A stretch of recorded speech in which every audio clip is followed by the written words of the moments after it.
நாராயண மந்திரத்தை சொல்லி விரதம் இருக்கிறாங்க. வேறு என்னென்ன விரத முறைகள் இருக்கு சுமதி?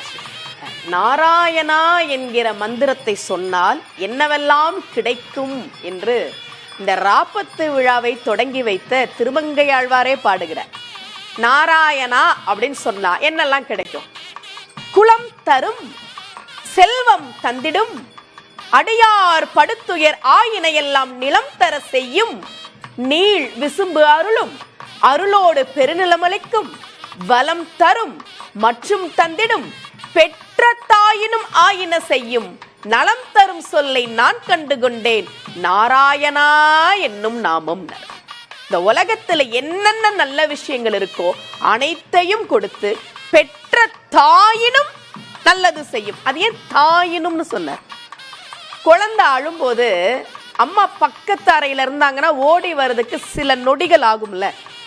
பெருமாள் அந்த சில நொடிகள் கூட தாமதிக்க மாட்டானோ.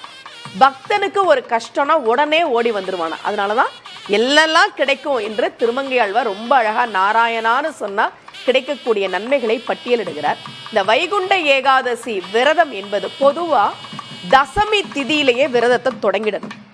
தசமி திதி முடிய போற சமயத்துல பழம் ஏதாவது சாப்பிட்டு நம்ம விரதத்தை தொடங்கி ஏகாதசி முழுக்க துளசி தீர்த்தம் மட்டும்தான் அருந்துவார்கள். பெரும்பாலானோர் இருக்கக்கூடிய விரத முறை என்பது இதுதான். வயதானவர்கள் இருக்கலாம், நோயாளிகள் இருக்கலாம், கர்ப்பிணி பெண்கள் இருக்கலாம். அது அவர்களுடைய உடல் நிலையை பொறுத்தது. பொதுவாக ஏகாதசி முழுக்க துளசி தீர்த்தம் மட்டும்தான் அருந்துவார்கள். துவாதசியில் தான் பாரணை செய்ய வேண்டும். விரதத்தை நிறைவு செய்யக்கூடிய அந்த முறைக்கு பாரணை செய்தல்னு பேரு. பாரணை செய்வதற்கு முன்பு அன்னதானம் பண்ணணும்னு சொன்னாங்க. இதை நம்ம எங்க பார்க்கலாம்னா ஆதிசங்கரருடைய வாழ்க்கை வரலாற்றுல பார்க்கலாம். ஏகாதசி விரதம் முடித்து பாரணை செய்வதற்காக வைக்கப்பட்டிருந்த சின்ன நெல்லிக்கனியை தான் அயாசகனுடைய மனைவி கொடுத்தார். அதை பார்த்து விட்டுதான் அவர் கனகதாரா ஸ்தோத்திரம் பாடினார். அன்னதானம் பண்ணணும்ன்றது ஒரு நியதி.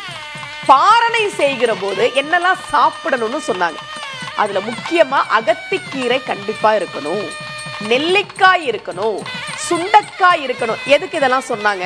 அதை எப்படி சாப்பிடணும்னு சொன்னாங்க.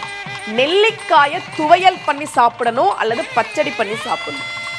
சுண்டக்காயை வறுவல் பண்ணி சாப்பிடணும். அகத்திக்கீரையை பொரியல் பண்ணி சாப்பிடணும்.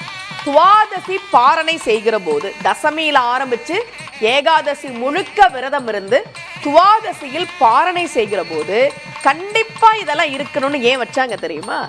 ஒரு 1.5 நாள் வரைக்கும் நம்ம சாப்பிடாம இருக்கும்போது கண்டிப்பா வயிற்றுல புண்ணு வரும். அதை ஆற்றுவதற்காகத்தான் அகத்திக்கீரை சாப்பிடு, நெல்லிக்காய் சாப்பிடு, சுண்டைக்காய் சாப்பிடு என்று சொல்லி வைத்தார்கள்.